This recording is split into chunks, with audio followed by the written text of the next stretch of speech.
Jonathan Brown's world was a meticulously crafted facade. To the outside observer, he was a man of success, a top-tier businessman with a commanding presence, wealth that afforded him a lifestyle of luxury, and a family that seemed like the perfect portrait of domestic harmony. His wife, Kate, exuded kindness and beauty, the quintessential partner who complemented his charm.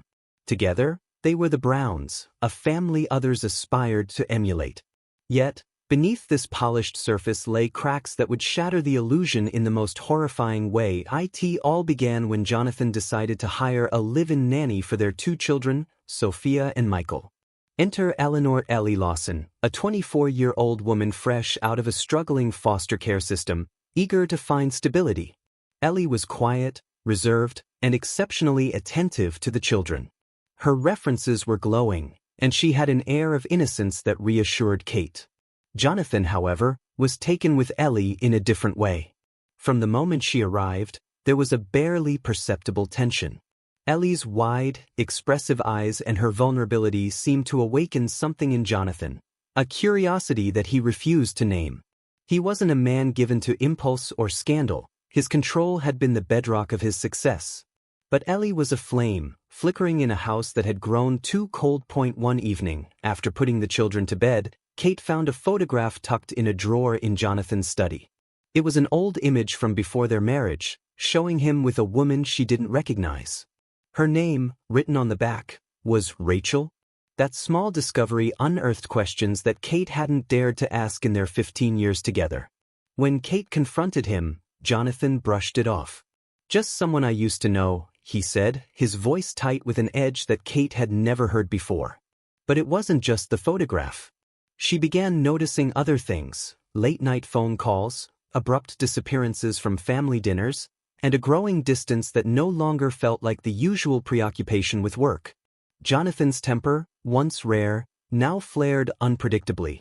He snapped at Kate over minor things, and he seemed on edge, retreating to his study for hours at a time. At night, he often stayed up long after Kate had gone to bed. When she asked him about the stress, he deflected. "Business is tough right now." But Kate knew better. Something else was pulling him away from her, and she couldn't ignore the sinking feeling that it was tied to Ellie. Ellie, meanwhile, was struggling with her own dilemmas. Jonathan's attention didn't go unnoticed. It began innocuously, a compliment here, a lingering look there. But soon, his behavior became bolder. Late one evening, when the children were asleep, Jonathan found her in the kitchen, washing dishes. He leaned against the counter, watching her. "You've been incredible with the kids," he said, his tone unusually soft. Ellie smiled nervously, unsure how to respond. "Thank you, Mr. Brown." "Jonathan," he corrected. "Call me Jonathan." From that moment, things escalated. He began finding excuses to talk to her alone, asking her about her life, her dreams, her fears. Ellie, who had always felt invisible, found herself both terrified and exhilarated by his attention. But she knew it was wrong. She told herself she would set boundaries, but each time, Jonathan found a way to blur them. Kate's suspicions reached a breaking point one evening when she returned home earlier than expected from a charity gala. The house was quiet, too quiet. She climbed the stairs to check on the children and passed by Jonathan's office. The door was ajar, and through the gap, she saw Jonathan and Ellie inside. What she witnessed froze her in place. Jonathan was standing too close, his hand brushing against Ellie's arm as she looked down, visibly uncomfortable. Kate's heart pounded as she pushed the door open, startling them both. "Am I interrupting?" Kate's voice was icy. Ellie stepped back, her face pale. I was just..." "She was helping me with something," Jonathan interjected, his tone defensive. But Kate wasn't convinced. That night, after Ellie retreated to her room, Kate confronted Jonathan. "Is there something you need to tell me?" she demanded, her voice trembling with controlled fury. Jonathan denied everything, of course. But Kate's instincts screamed that there was more to the story than he was admitting. Unraveling. Kate's investigations uncovered more than she bargained for. A private investigator revealed that the mysterious Rachel from the photograph wasn't just a past lover, she was Jonathan's ex-fiancée. The engagement had ended abruptly under murky circumstances, and Rachel had vanished shortly after. But the real shock came when the investigator uncovered financial records showing large, unexplained transfers from Jonathan's accounts to an anonymous beneficiary. Ellie, too, had secrets. A journal she kept hidden under her mattress hinted at a troubled past and a growing fear of Jonathan. The entries became more erratic over time, describing Jonathan's advances and her attempts to avoid him. One particularly chilling entry read, "I feel like I'm trapped in a web I can't escape. I thought this was a new start, but it's just another nightmare." The breaking point. On a stormy night, the tension that had been building finally erupted. Kate confronted Jonathan with everything she had learned. The argument escalated into a screaming match, waking the children and drawing Ellie out of her room. In the chaos, Jonathan's true nature was laid bare. "You think you can judge me?" he roared at Kate. "You have no idea what I've sacrificed for this family." The argument ended with Kate fleeing the house with the children, leaving Jonathan to stew in his rage. Ellie, alone and vulnerable, became his outlet. That night, something snapped in him, and Ellie would never be the same. It wasn't easy to admit what I saw happening in that house. Jonathan Brown had a way of presenting himself to the world that fooled everyone, even me at first. I'd always respected him, envied him even. He had the success, the wealth, the picture-perfect family. But behind the closed doors of his grand home, things were unraveling, and no one wanted to see it. Especially me. The first time I noticed something was off, it was subtle, an edge in his voice when he spoke to Kate. She'd say something innocent, like asking about his schedule or making a comment about a decision for Sarah, their daughter, and his response would cut sharper than it needed to. At first, I told myself it was stress. Jonathan had a lot on his plate, and who could blame him if he snapped now and then? But it didn't stop there. It got worse. After their marriage, Kate began to change. She had always been so vibrant, so full of life. She loved hosting dinners, meeting friends for coffee, laughing over little things that didn't seem to matter. But over time, she started pulling back. At first, I thought she was just settling into married life, but then I realized she wasn't pulling back. Jonathan was pushing her away. From everyone. I started hearing stories from friends, mutual acquaintances who'd reached out to Kate only to be met with excuses. She was busy, she wasn't feeling well, she couldn't make it. I knew Kate. She wasn't someone who just let relationships fall away like that. When I asked her about it once, she brushed it off, said everything was fine, that Jonathan just liked things a little quieter, more private. But there was something in the way she said it, something in her eyes, that told me not to push. Jonathan's controlling nature came out in small ways at first. He always wanted to know where she was, who she was with. He didn't like her spending money without telling him, even though she had always been careful, even frugal. He started checking her phone, her emails, under the guise of being protective. It didn't take long before it became clear he wasn't just protective, he was possessive. He wanted to control every part of her life, and when she didn't fall in line, there were consequences. Kate told me once, quietly, nervously, that he hated when she disagreed with him. She said it like it was a minor thing, but her hands trembled as she spoke. He'd get angry if she suggested a different plan or offered an opinion he didn't like. She never said what happened when he got angry, but I saw the bruises a few times. She'd say she bumped into something or tripped while carrying Sarah, but I wasn't blind. I knew what it looked like, and I hated myself for not saying more. She started keeping a diary. At first, I didn't know about it. I found out later, when everything came to light. She wrote down everything, every harsh word, every threat, every time she felt trapped or scared. She wrote about Sarah too, about how much she worried Jonathan's temper would spill over onto their little girl. Kate loved Sarah more than anything, and it was clear she was staying, enduring Jonathan's wrath, because she didn't want to leave her daughter behind or risk a custody battle she wasn't sure she could win. One night stands out in my memory, clear as day. Kate and I had spoken on the phone earlier in the evening. She sounded tired, her voice thin and shaky. She mentioned she'd had an argument with Jonathan about something minor, what to pack for Sarah's lunch the next day, I think it was. He'd blown up at her, accused her of undermining him in front of their daughter. By the time we hung up, I could tell she was holding back tears. That was the last time I spoke to her for weeks. When I finally saw her again, She was different. There was a bruise on her arm, half hidden under the sleeve of her sweater, and her smile didn't reach her eyes.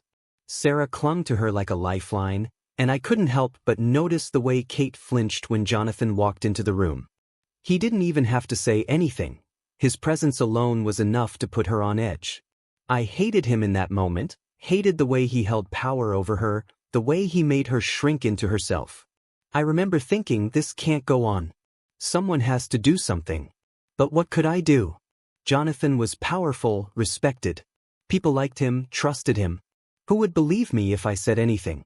And even if they did, would it matter? Men like Jonathan didn't face consequences, not in the world we lived in.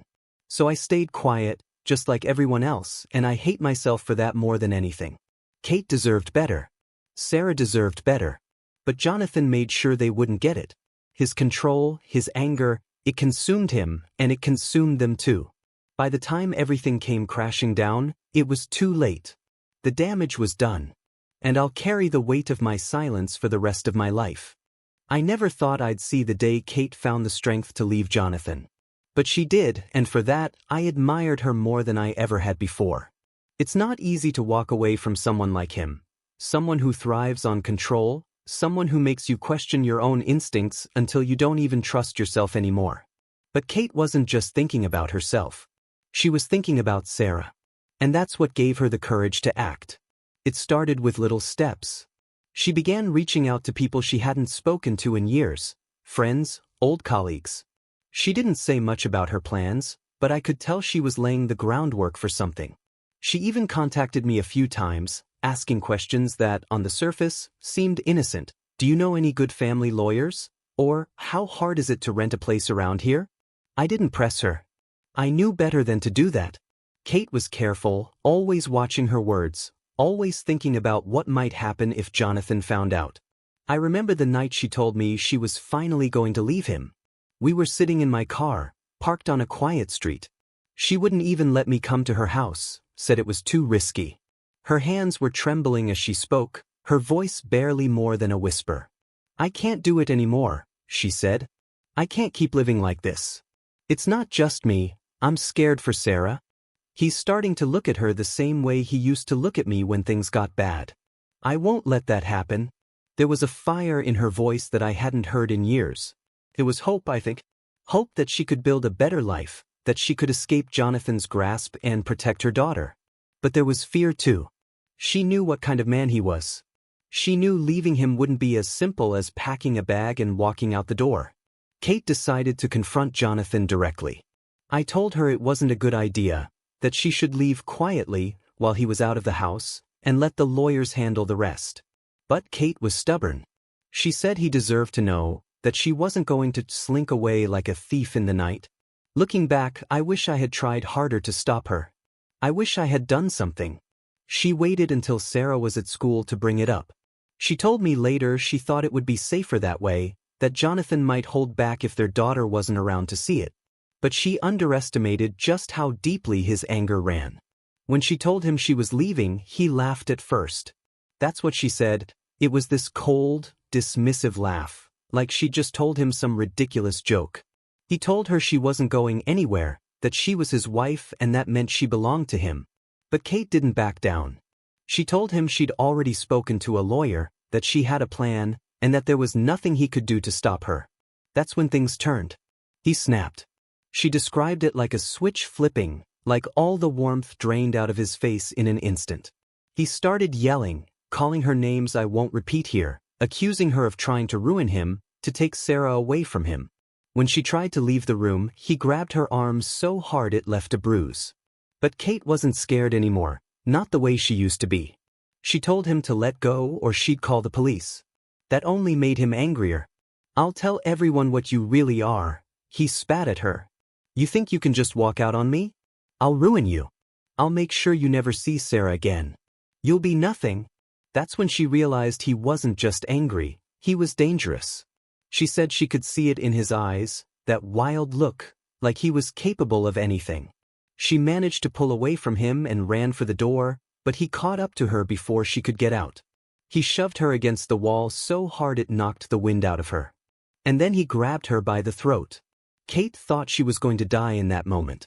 She told me later it was like everything slowed down. She could hear her own heartbeat pounding in her ears, feel his fingers digging into her skin. But then something unexpected happened.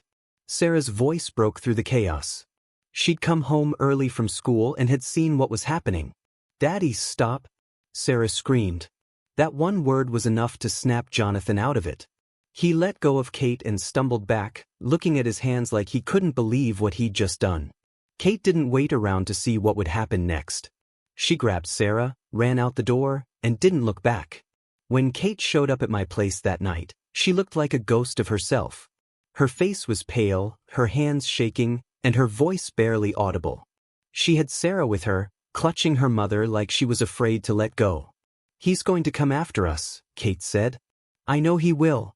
I promised her she'd be safe, that I wouldn't let him hurt her or Sarah. But deep down, I wasn't so sure. Men like Jonathan didn't just let go. They didn't take losing lightly. That was the beginning of the end. Kate filed for a restraining order the next day, and I helped her find a place to stay. But Jonathan wasn't going to let her go without a fight. And the fight he brought? It was one no one could have prepared for. I'll never forget the day everything spiraled out of control. It wasn't something anyone could have seen coming, not even Jonathan himself, I suspect. But once that rage took over him, it was like watching a fire consume everything in its path. The man who once seemed so controlled, so untouchable, revealed what he truly was, a monster capable of the unthinkable. It started in the middle of the night. I had no idea Kate had gone back to the house to talk to Jonathan again. She must have thought it was safe because of the restraining order, or maybe she wanted to give him one last chance to make things right for Sarah's sake. Whatever her reasons, they cost her everything. She didn't tell anyone she was going, and by the time we found out, it was already too late. From what I pieced together later, Jonathan was waiting for her when she arrived. He must have been watching the house, knowing she might come back for her things. When she stepped inside, he didn't waste time pretending to be calm or reasonable. He went after her, shouting, accusing her of ruining his life, destroying their family, turning Sarah against him. Kate fought back. She wasn't the same timid woman he'd controlled for years. She stood her ground, telling him he was the one who destroyed everything, not her. That must have been what pushed him over the edge. For a man like Jonathan, hearing the truth was like a slap in the face. His control was slipping, and that was something he couldn't handle. The details of what happened next are horrifying. He grabbed her by the neck, the way he'd done before, but this time, there was no one there to stop him. No Sarah's voice, no chance for Kate to escape. He pinned her to the floor and squeezed until her body went limp. He didn't stop until she was gone, until the fire in her eyes, the defiance he couldn't stand, was extinguished. When it was over, Jonathan sat there for a long time, staring at what he'd done. I imagine he tried to justify it to himself, to blame her for making him do it. That's what men like him always do. They twist reality to avoid facing their own guilt. But there was no undoing this. He'd crossed a line, and now he had to figure out how to live with it, or cover it up. Jonathan wasn't stupid. He knew he couldn't just leave things as they were. So he staged the scene, twisting it into a story he thought the police would believe. He dragged Kate's body into the living room, making it look like she'd been caught in the middle of a robbery. He smashed a few vases, overturned furniture, and ransacked drawers to make it look like someone had broken in. But what he did next was the part that chilled me the most. To sell the idea of a robbery gone wrong, he turned on the family dog, a golden retriever named Max, who'd been with them for years. Max was loyal and sweet, the kind of dog who wouldn't hurt a soul. But Jonathan didn't care. He strangled Max, leaving the dog's lifeless body near Kate's.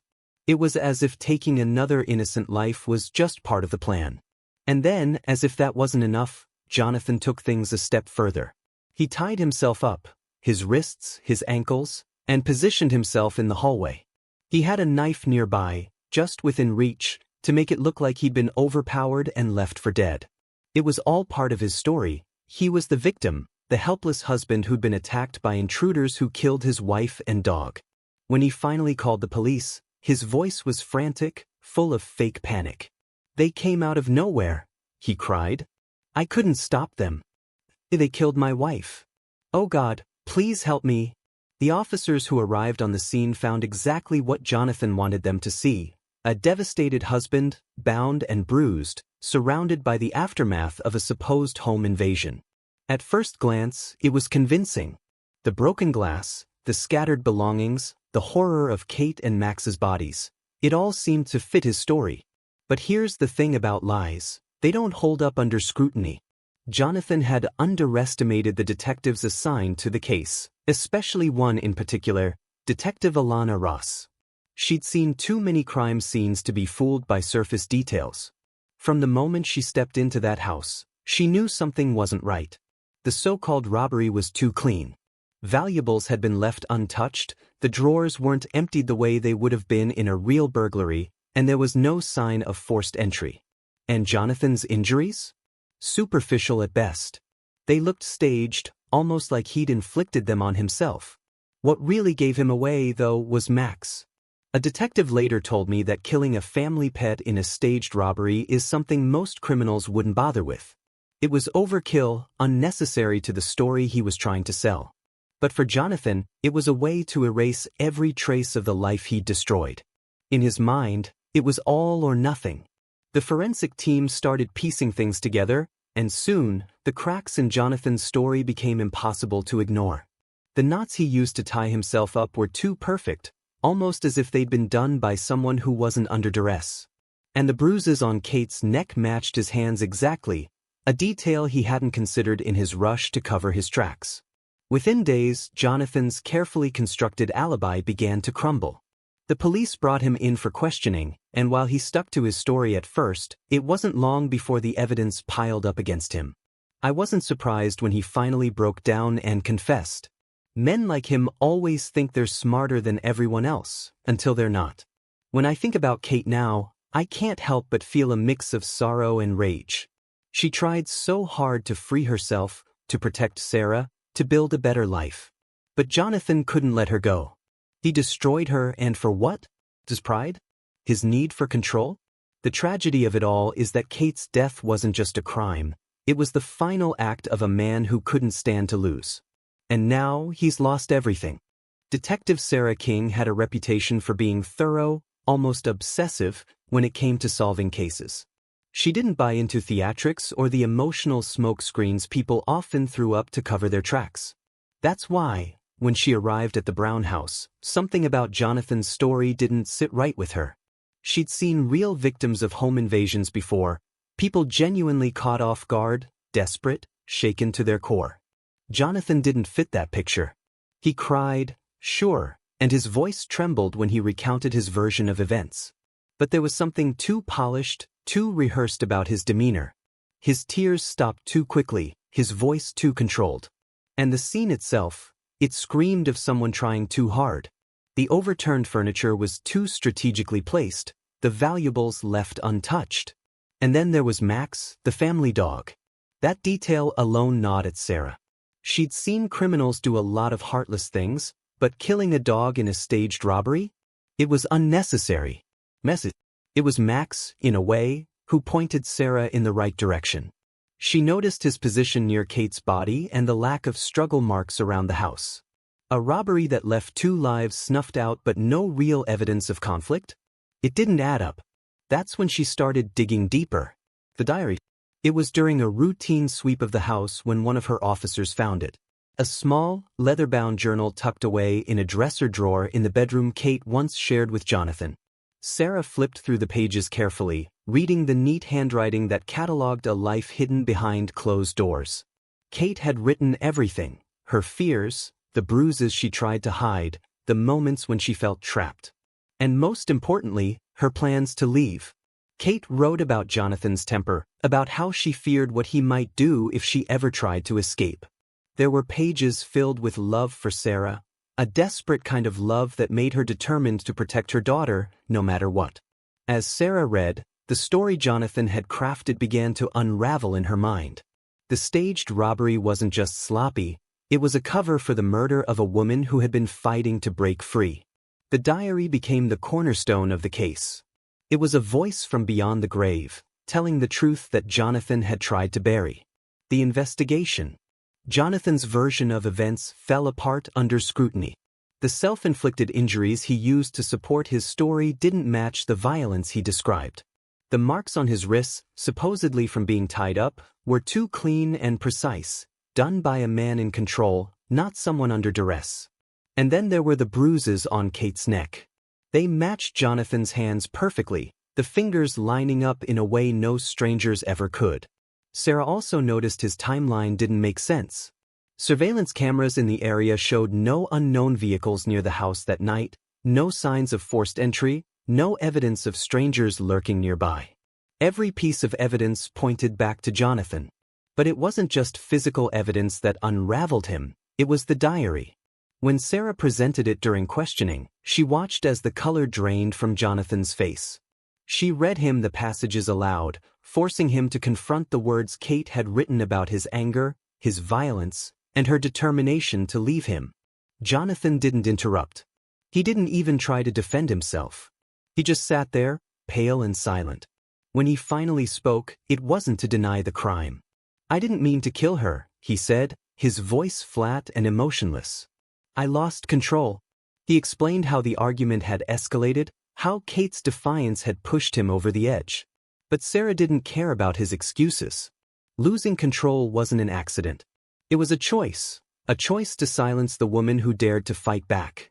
The trial was a spectacle. Jonathan Brown, the man once admired as a charismatic businessman and loving father, was revealed to be a manipulative tyrant. Witnesses came forward, people who had seen glimpses of his controlling behavior over the years but had dismissed it, chalking it up to his strong personality. Friends and colleagues who once praised him now recoiled at the truth. The diary was the centerpiece of the prosecution's case, painting a vivid picture of Kate's suffering and Jonathan's slow descent into violence. The forensic evidence sealed his fate. Every detail, from the bruises to the staged scene, pointed to premeditation. Even though Jonathan claimed he hadn't planned to kill Kate, the jury didn't buy it. They saw through his lies, and so did the judge.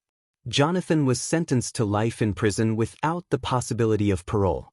As the verdict was read, he sat stone-faced, offering no apology, no remorse. The man who had built his life on control was now confined to a cell, stripped of the power he once wielded. The aftermath. The community was shaken. People who had once admired Jonathan now questioned how they had missed the warning signs. Kate's death became a wake-up call, a reminder that domestic violence doesn't always look the way people expect.